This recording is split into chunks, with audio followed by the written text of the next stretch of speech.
you to cheat yourself. Thank you. So it's got potential.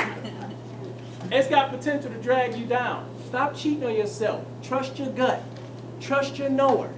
If you're doing a job to make money, be real with yourself. I'm only doing this job because I need a paycheck, because I need to keep the lights on. But the 8 hours I get it in, I go home and I give myself 6 to 7 hours, 4 to 5 hours to the own business that I'm building. If a business is in your mind. If a business isn't in your mind, if you want to be the best yoga instructor and just do free yoga, go do free yoga. But if you're not giving time to yourself like you give it to a job, you a cheater. I don't know if nobody ever told you this, but if you giving more time to a job than you give it to the desires that you have, you a cheater. So you need to stop lying to people when they say, have you ever cheated? And you like, no, yeah, you cheated. You cheated. If you're not living the best version of you, if you're not waking up having funerals, if you're not letting finals not define you, you cheated. I cheated on myself. I cheated a lot. I was like, yo, your parents separated. Your mom left and never came to see you. So when you don't go see your kids, it's cool. That's a lie. That's a lie. Because my Nora was like, this ain't right. So you're going to do the same damage to your child that somebody did to you? No, you cheated. When I started pouring into me, it was so much easier to pour into them and everyone else. Don't cheat on yourself. So stop thinking of infidelity as just a man cheating on his wife, a wife cheating on her husband, a boyfriend, a girlfriend, or somebody cheating on each other. Think about, what am I cheating on? Who am I cheating on? How important am I? Next slide, please. Food. We got donuts, we got cakes. Food. You got to eat to live. That's what they say, right? You got to eat to live. What you eating? What you eating? And I ain't talking about sweets and junk food. I still tap into that. I still tap into that. It's a struggle some days. I go back and forth. But when I go back and forth, I know, and I wake up and I go look in the mirror, I'm like, ooh, I'm looking kind of chunky. For me. We go at it all the time. I'm in the mirror. I'm like, ooh, I'm looking fat. She like, really? Really? Then tomorrow, I'm like, ooh, I'm looking skinny. I need to get in the gym. And she just looked at me one day, well, like, the gym is right there, ain't it? You know what? I guess I'm cheating on myself. But I don't complain about it. I get up, I get after it, I go make it happen. So food for thought. What are you feeding yourself? What are you feeding yourself? What are you eating? They say health is wealth, and that's true. But what are you feeding yourself mentally? What are you feeding yourself spiritually? What are you feeding yourself economically? What are you feeding yourself financially? What food do you constantly take into your system? The things that we put into our body determines the way our body acts the way it does. And I'm not talking about just being overweight. I'm not talking about just having a cold. That stuff that you put into your mind about this test gonna be super hard, that's food for thought. Now when you go sit down at that test, it's already hard and you probably already failed. And if you didn't fail and you passed the test, most of us don't even congratulate ourselves when we pass the test. We be like, woo, I got lucky, boy.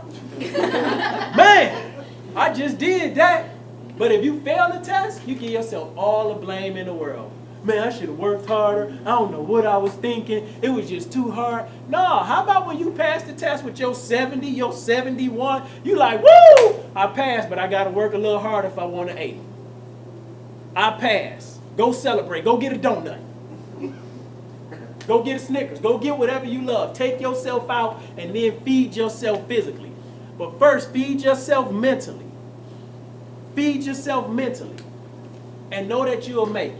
Next slide. Fear. Will Smith said, everything that we desire to do or everything that's great, and I'm paraphrasing, is on the other side of fear. It's on the other side of fear. I was afraid of college. I didn't think I could do it because of my high school transcripts and my high school grades, because of the classes that I failed, and the teachers told me that I wouldn't make it. People said you won't live to see 18. You won't live to see 21. I was afraid to tap into the man that's standing right here before you today. I was afraid. So fear was another word that I had to take and do something with. Les Brown, Zig Ziglar, Jim Rohn, Tony Robbins, I don't know who I got it from. Some say fear means false evidence appearing real. Some say fear means face everything and rise. For me, it resonated with me. Face everything and rise. On this necklace that I got in Egypt, it's hieroglyphics. It says fear. And people ask me, why are you walking around with fear?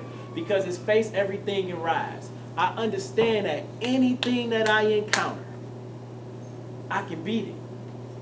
Will I get knocked down? Probably so. Have I been knocked down? Probably so. But how many here has never been knocked down in their life?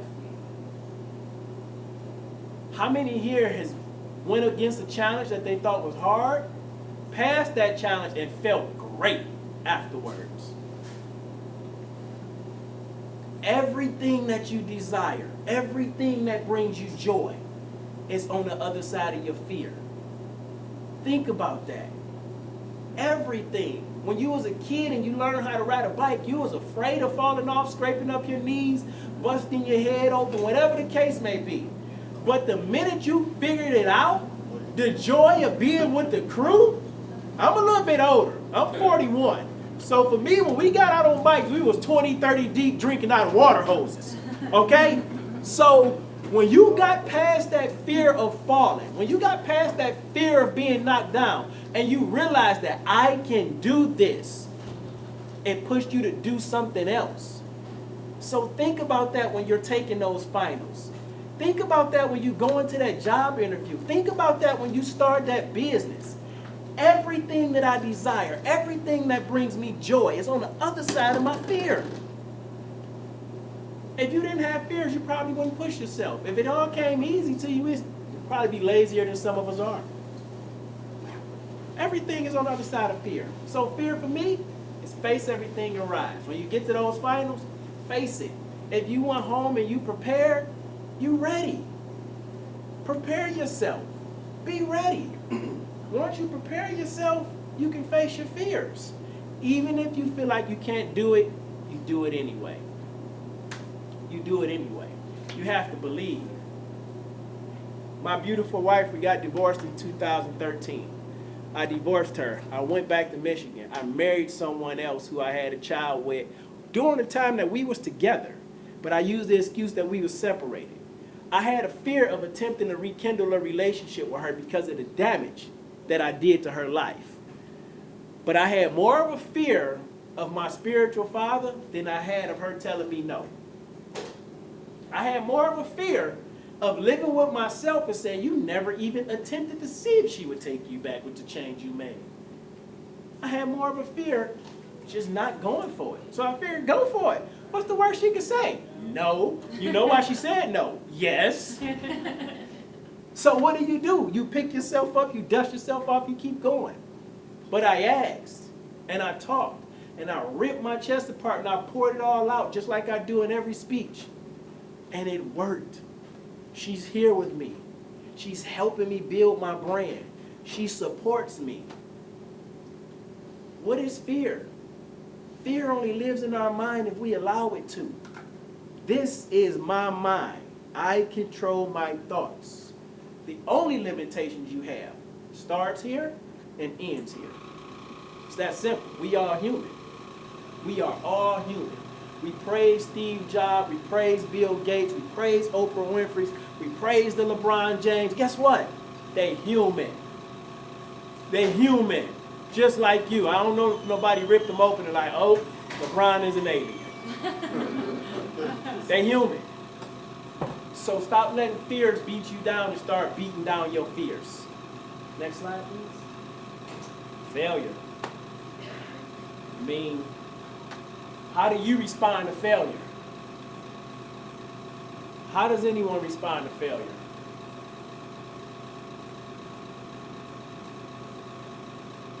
Most of the time. Go ahead. Shame. Mm-hmm. And it's like, what? If I respond, it's like you said, you better try harder, pick myself up and try again. I love the word failure, but see, in America, we have definitely parents. Oh my God, we great at it as parents of making our kids walk away from their failures, making them believe that failure is a horrible thing. Failure is the absolute best teacher you will ever have in life. If you ever plan on being successful, you must plan on failing.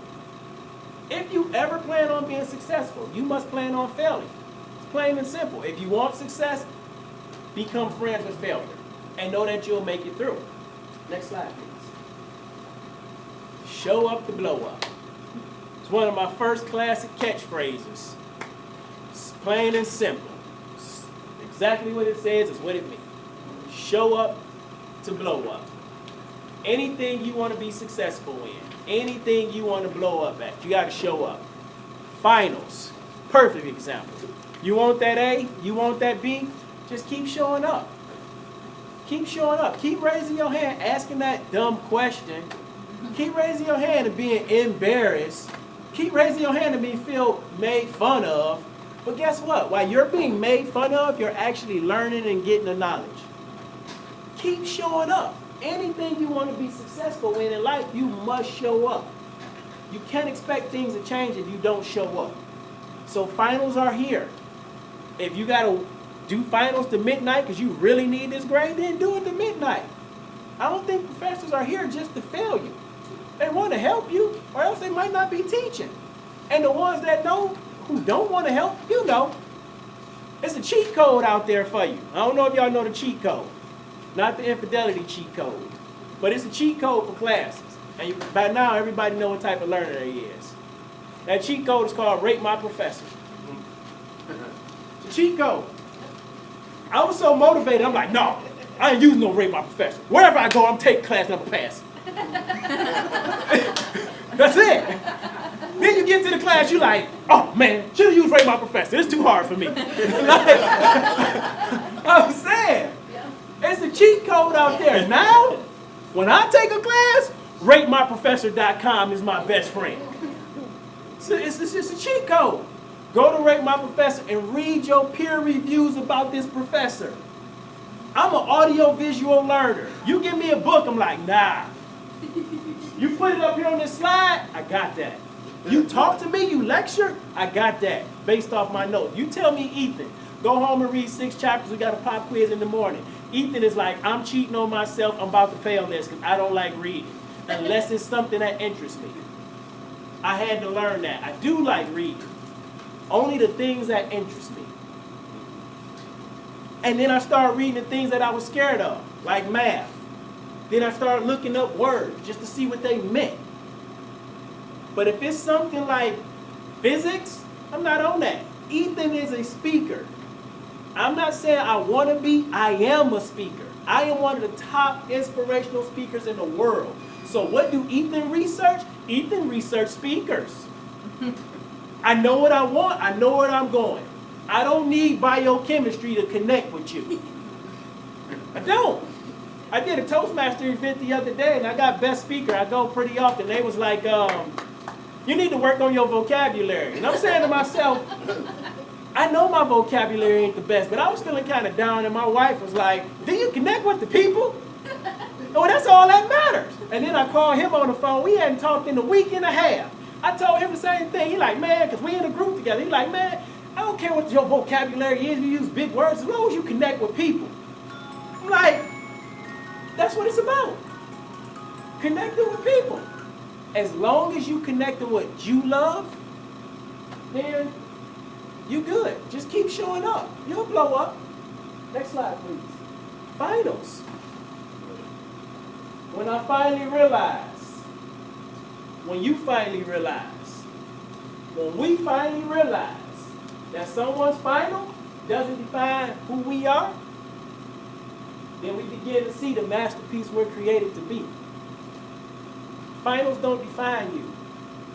You're going to run into finals every day of your life. This ain't about just your finals. This is about your life. This ain't about what your parents said. This ain't about what your grandparents said. This is about you having one life, and you are the only person to blame if it doesn't turn out as successful as you want it to be. And I'm not just saying that to you to be evil, because that's not my thing. I will never disrespect or belittle anyone. When I'm talking to you, a lot of times I'm talking to me. I'm just putting y'all in on the conversation. Instead of talking inside my head, I'm talking out loud and sharing. That's just what it is. Everybody not going to like it. Everybody don't like you. That's fine. That's okay. I love me. I love me enough to stand up here and embarrass myself, to make myself look foolish, to let my broken English or my bad vocabulary come out. I'm connecting though. I feel it in my spirit. I'm connecting, and as humans, that's what we want. We want to connect with other humans. We want to somewhat be accepted, but we just really want to connect. Last year, I did 4 months with no meat at all. They're like, oh my God, how you do that? That's rough. I don't know. One day I woke up and said, I'm not going to eat meat for a week. That week turned into 4 months. That 4 months of not eating meat turned into a lot of days where I was in Michigan, so I wasn't with her. In my sister's basement where I lived at, and I just spent time in my books, my Bible, and working out. It was the best 4 months of my life. Because I realized that someone's definition of me didn't make me. Being a high school dropout didn't make me. Having several kids with multiple women didn't make me. Quitting the military in '99 didn't make me.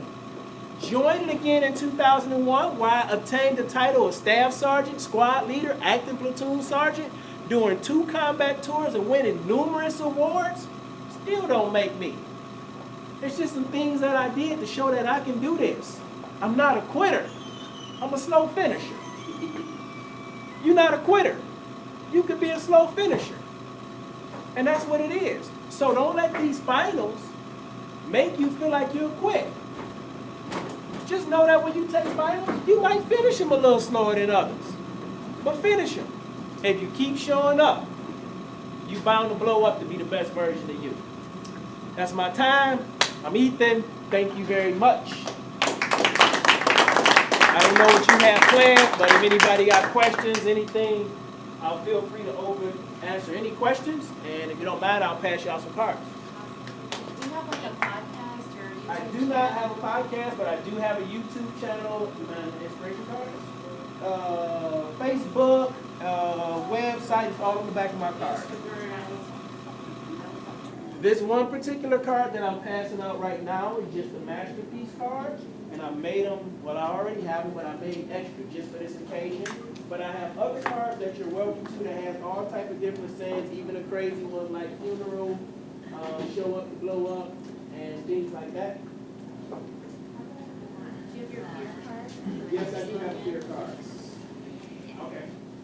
Did you give me one? Everybody when you're done, grab those other cards on the desk. A little bit. A little bit.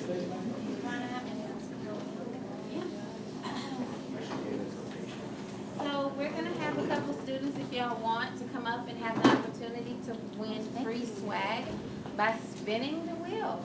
So anybody wanna come up and spin the wheel and see what you land on? And you can get some free things. I volunteer. Okay, sure. Spin that wheel.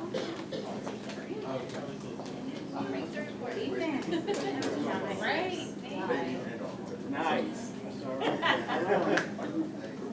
No, not, you know what? I don't know. I need to do a genealogy research, but all I know is my dad is from Arkansas, my mom is from Alabama, and you know, for me, for my family being African American, one of those families that don't really talk about history and who you what, so I have no clue. I come from a family.